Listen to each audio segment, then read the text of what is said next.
1984 by George Orwell, a 2,500-word summary introduction. A dystopian nightmare. George Orwell's 1984, first published in 1949, is a dystopian novel set in a totalitarian society ruled by a single political party that seeks total control over all aspects of life, thought, and history. The novel follows Winston Smith, a man struggling with the oppressive grip of a regime that dictates not only actions but even internal beliefs. Orwell's work remains one of the most powerful warnings against the dangers of absolute political power, propaganda, and the destruction of truth. Orwell wrote the novel in the aftermath of World War II, inspired by the rise of fascism and communism, especially in Nazi Germany and Stalinist Soviet Union. However, 1984 transcends specific ideologies and becomes a timeless cautionary tale about any system that eliminates freedom of thought and expression. Setting and society. The story is set in Oceania, one of three superstates, alongside Eurasia and East Asia, in a state of perpetual war. Oceania is ruled by the party, led by the figurehead Big Brother, whose image is omnipresent, with the slogan, "Big Brother is watching you."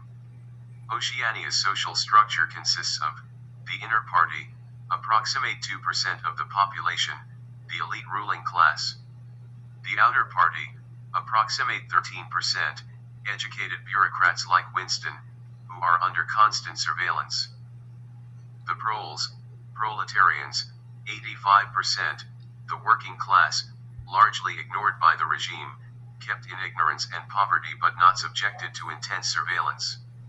The party's three main slogans reflect its paradoxical ideology: war is peace, freedom is slavery, ignorance is strength. These slogans encapsulate the principle of doublethink, the act of simultaneously accepting two contradictory beliefs as true. This concept lies at the heart of the party's psychological control. Part 1.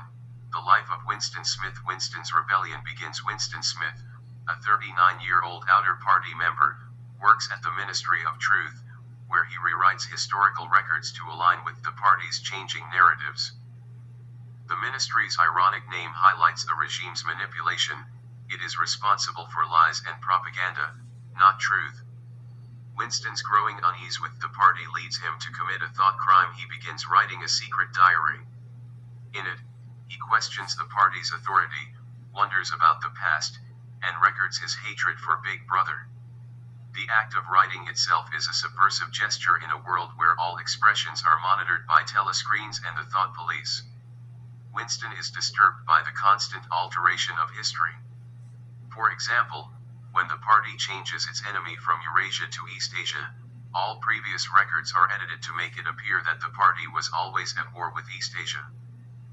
This fluidity of truth makes it impossible for people to maintain a coherent memory of the past. Language as a tool of control. Newspeak. A significant aspect of the party's control is newspeak, a language designed to limit the scope of thought. By eliminating words associated with rebellion or freedom, the party seeks to make revolutionary thought literally unthinkable. For instance, bad becomes ungood, and the concept of liberty is eventually removed altogether. Winston understands that by narrowing language, the party narrows the possibilities of human thought itself. Part 2. Love, Hope, and Defiance. Meeting Julia. Winston's internal rebellion deepens when he begins a relationship with Julia, a young woman who works in the fiction department. Though he initially suspects her of being a spy, she secretly hands him a note that says, "I love you." Their relationship becomes both emotional and political. Julia and Winston meet in secluded places, including a hidden room above an antique shop owned by Mr. Charrington. They find joy and freedom in their intimate moments, which are themselves acts of defiance. The party forbids sexual pleasure, seeing it as a threat to loyalty to the state. Unlike Winston, Julia is not interested in political theory. Her rebellion is personal, not ideological. She is practical and focused on enjoying life in secret, while Winston longs to understand the broader mechanisms of the party's power. The Brotherhood and Goldstein's book. Winston dreams of large-scale resistance and believes that the Brotherhood, a rumored underground resistance group led by Emmanuel Goldstein, might be real. He and Julia are eventually approached by O'Brien, a high-ranking inner party member whom Winston has long suspected of being secretly opposed to the regime. O'Brien invites them to his apartment and appears to confirm their suspicions. He claims to be a member of the Brotherhood and inducts Winston and Julia into the supposed resistance. He gives Winston a copy of Goldstein's forbidden book, The Theory and Practice of Oligarchical Collectivism. Winston reads the book with enthusiasm. It explains that the party maintains power through perpetual war, economic inequality, and psychological control. War is not fought to win, but to maintain a constant state of emergency, justifying rationing, surveillance, and obedience. The book also outlines how each ruling class throughout history has used different tools: slavery, religion, capitalism to maintain dominance. In Oceania, power is maintained through the obliteration of objective reality.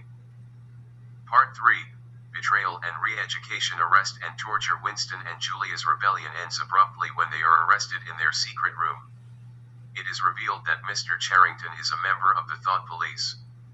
Hidden microphones and cameras had monitored them the entire time. Their hope, romance, and resistance are crushed instantly. Winston is taken to the Ministry of Love, where he is subjected to brutal torture by O'Brien. The betrayal is devastating.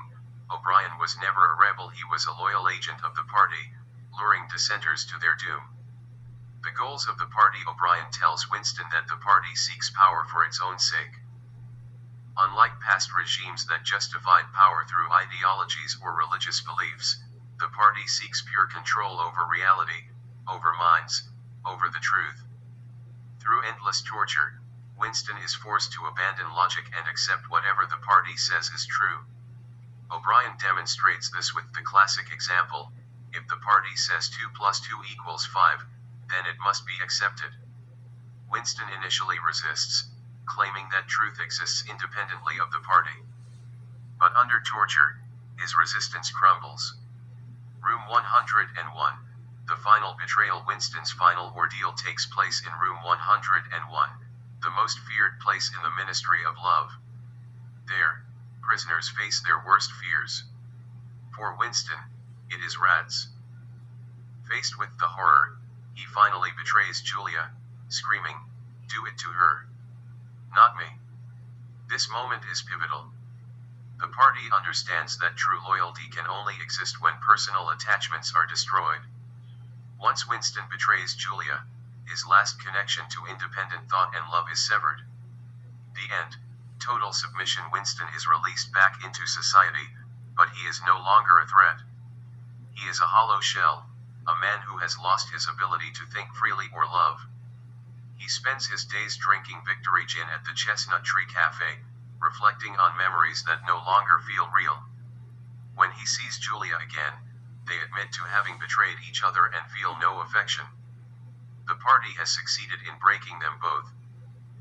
In the novel's final lines, Winston stares at a poster of Big Brother and feels a surge of love. He has finally learned to love. Big Brother proved that the party's control is complete. Themes and philosophical insights. 1. Totalitarianism and power. The core theme of 1984 is the terrifying power of totalitarianism. Orwell imagines a regime that doesn't just control actions but rewrites reality itself. The party doesn't just demand obedience, it demands belief. By shaping minds, it eradicates any possibility of resistance. The idea that who controls the past controls the future reflects how totalitarian regimes rewrite history to legitimize themselves. If no one can remember what the world was like before the party, then there is no basis for comparison, and no reason to rebel. 2. The destruction of truth. In 1984, truth is whatever the party says it is. This is perhaps the novel's most disturbing message. Objective facts become meaningless in a world where the past is endlessly rewritten and contradictions are accepted without question. Winston's job at the Ministry of Truth is symbolic. He is part of the machinery that erases reality. Orwell's warning here is chillingly relevant in the modern age of disinformation and alternative facts. 3. Language as a weapon. Newspeak is not just a fictional language, it's a tool of repression. Orwell shows how controlling language controls thought. If people can't articulate dissent, they can't even think it. This linguistic manipulation represents an extreme form of censorship, where the very ability to express forbidden ideas is eliminated. For surveillance and isolation, the party uses constant surveillance, both technological and psychological, to isolate individuals and prevent any collective resistance. Telescreens, hidden microphones, informants, even children are taught to spy on their parents. Winston's loneliness is emblematic of a society where no trust or solidarity can exist. Every relationship is suspect. Love and friendship are crimes. 5. Psychological control and self-destruction. The party doesn't just want people to obey, it wants to control their minds. By the end of the novel, Winston no longer merely pretends to love Big Brother, he genuinely does. His ability to think independently is annihilated. Orwell shows that torture can do more than force confession, it can remake the self. Major characters: Winston Smith, an ordinary man trying to preserve his sense of self in an insane world. Winston is intelligent and inquisitive, but ultimately fragile. His downfall is tragic. Not only is he destroyed physically, but he is mentally reprogrammed. Julia, rebellious and pragmatic, Julia represents sensual freedom and rebellion through pleasure. While not deeply political, she defies the party by living for herself. Her betrayal of Winston under torture demonstrates the party's ability to break even the strongest bonds. O'Brien is the novel's most terrifying character, calm, intellectual, and completely devoted to the party. He represents the ideological core of totalitarianism. His manipulation of Winston exposes how the regime achieves not just compliance but transformation. Big Brother, whether real or a symbol, Big Brother is omnipresent. His image reinforces the party's surveillance, and his name invokes both authority and intimacy. To love Big Brother is to love the party, to surrender oneself completely.